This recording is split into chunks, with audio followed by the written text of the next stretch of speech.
Le Canada a remporté la demi-finale de hockey masculin contre les États-Unis aujourd'hui. Bonsoir, mesdames et messieurs. Ici Katia Filiatro. Voici vos nouvelles du 21 février.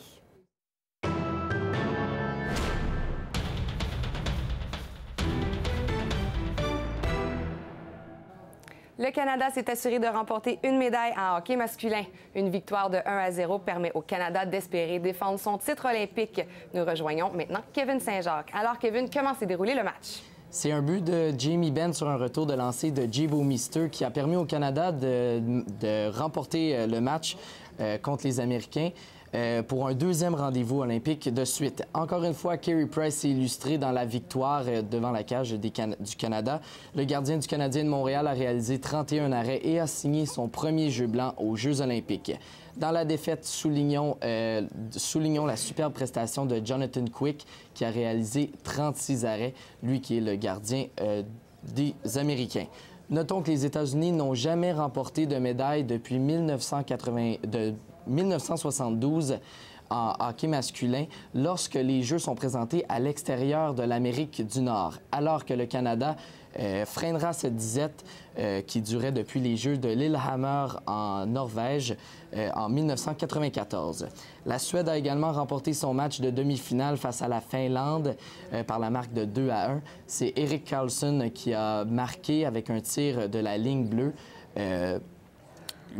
Avec seulement quelques minutes à faire au match. Eric Lundqvist a repoussé 25 tirs dans la victoire.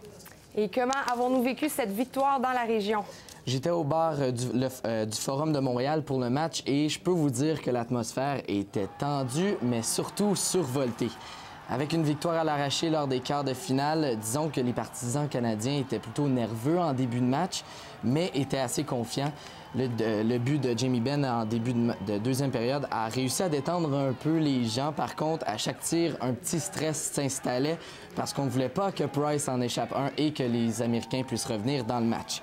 Finalement, les partisans ont pu assister à un match dynamique, enlevant et des plus plaisants, surtout quand ton équipe l'emporte. Le match pour la médaille d'or sera présenté dimanche à 7 h. Il oppose la Suède et le Canada, 7 h heure du Québec. Et également, le match pour la médaille de bronze entre la Finlande et les États-Unis sera disputé demain à 7 h. Bien, merci beaucoup, Kevin. On suit ça de très près. Merci.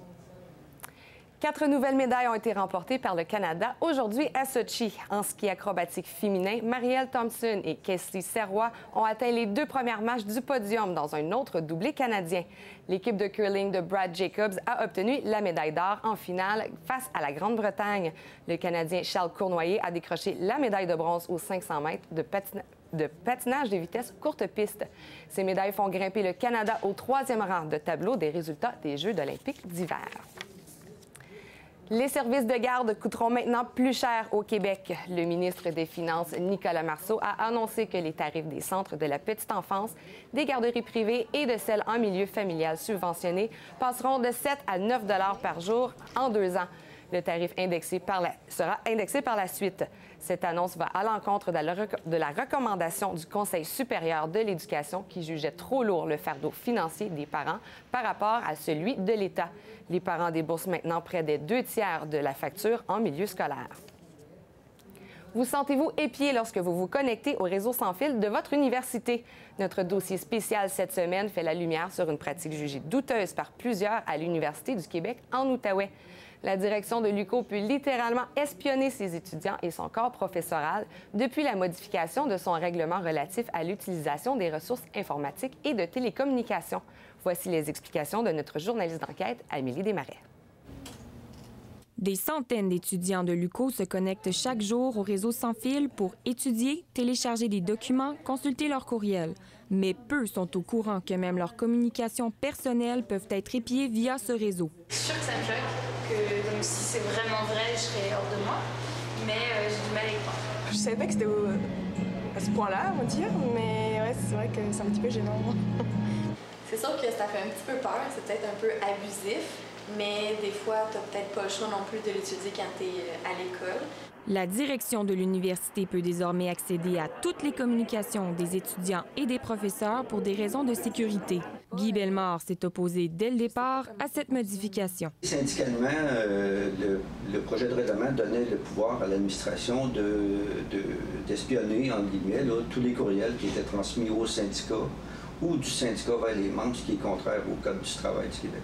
Au-delà de l'intrusion dans la vie privée des gens qui fréquentent l'UQO, cette politique pourrait avoir des conséquences désastreuses pour les recherches universitaires. L'Association générale des étudiants s'inquiète. On a des étudiants qui travaillent pour des professeurs. Ces professeurs-là sont tenus sous le secret professionnel.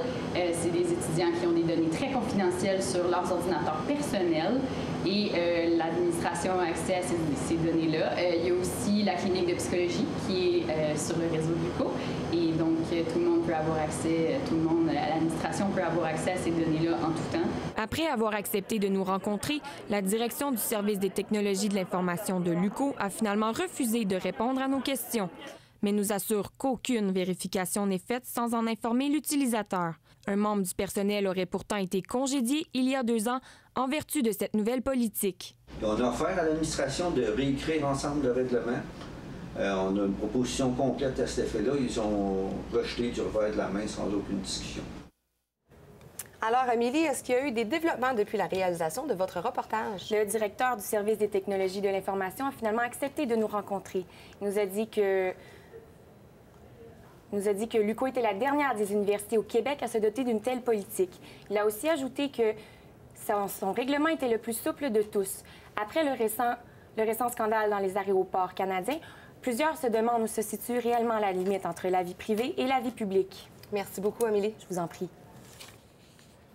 Je vous invite à répondre à notre question Facebook du jour en lien avec notre dossier spécial. Sentez-vous que vos données personnelles sont en sécurité lorsque vous vous connectez sur un réseau sans fil public?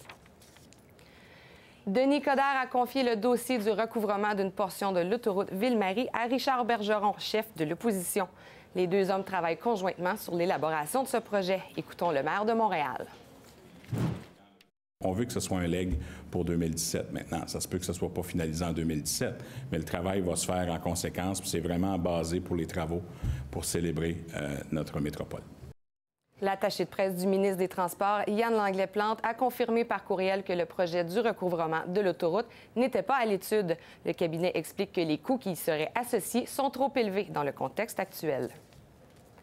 Une résolution au conflit en Ukraine est maintenant possible après 3 mois de confrontation. Le président Viktor Yanukovych et l'opposition ukrainienne ont signé un accord de sortie de crise aujourd'hui. Cet accord prévoit notamment d'importantes concessions du pouvoir. La population peut s'attendre à une élection présidentielle anticipée au plus tard en décembre, à la formation d'un gouvernement de coalition d'ici une dizaine de jours et à un retour à la Constitution de 2004. Une loi qui permettrait la libération de l'ex-première ministre Yulia Tymoshenko a aussi été votée.